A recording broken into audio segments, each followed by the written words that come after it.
kā pēc mēneša pārtraukuma beidzot Rīgas Dinamo uzsākot jauno 2017. gadu aizvadīja pirmo jaunā gada spēli, beidzot savu skatītāju priekšā, tiekoties arī ar Rietumu konferences saviem turnīru tabulas kaimiņiem, hokeja klubu Severstaļu no Čerapaveces.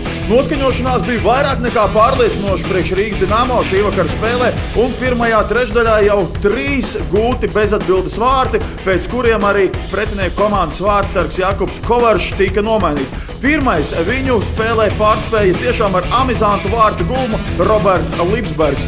Otros vārdus sev pierakstīja mūsu pieredzējušais aizsargs Krišānis Rēdlis, bet trešos vārdus pirmajā trešdaļā pēc Krišāņa Rēdlika atkārtotu metienu no zilās līnijas uz vārtiem ripu pielabo Gunārs Skvorcovs. Vēl pa vārtiem Rīgas Dinamo sastāvā guva Uvis Balīnskis un Oskars Ciguļskis.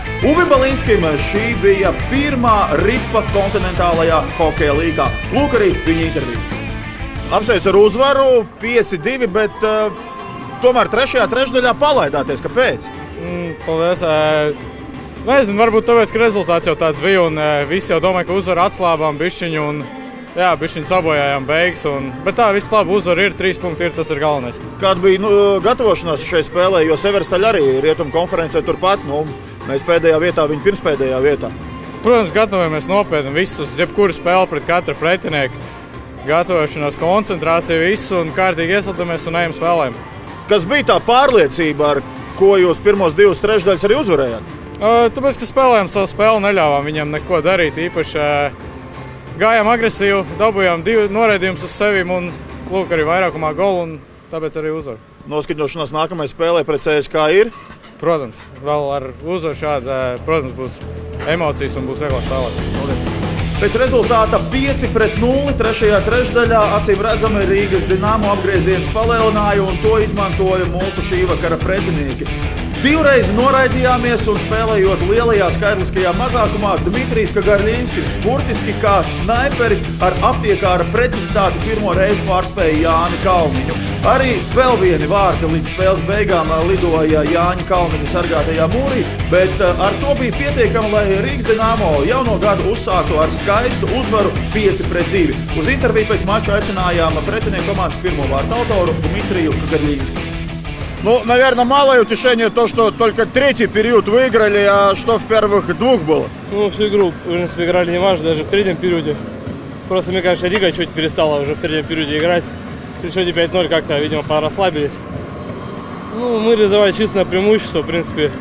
Это нам не дает какого-то такого, не знаю, ощущение о том, что мы сыграли как-то в 3-м периоде хорошо. Отвратительно проиграли всю игру. Определяющее слово проиграли. Как настроиться на такую игру, что, не секрет, оба команды на последних 2 местах на Западе? Как настроиться? Мы выходим побеждать, у нас еще есть шансы на плей-офф, они пока они будут, будем биться, стараться победить. Сейчас у нас еще долгий выезд, еще 3 игры. Надо брать все 9 очков, это будет наш единственный шанс как-то зацепиться за 8. Первый гол в этой игре за Северсталью, за тобой, там как в аптеке попал. Видел, куда бьешь? Видеть-то видел, но попал как получилось. Было 5-3 преимущество чисто. Мы обязаны забивать такие численные перевесы в 2 игрока. Забили, конечно, но утешения от этого мало. Все равно проиграли. Удачи в следующей игре. Спасибо. Nākamā spēle Arēnā Rīga jau pēc 2 dienām, kad šeit mēs uzņemsim Rietumu konferences vicelīderus Maskavas CSKA. Cerams, ka Rīgas Dinamo šovakar iepriecināja klātesošos līdzjutējus un turpinās to darīt jau 4. 5. janvārī. Uz tikšanos!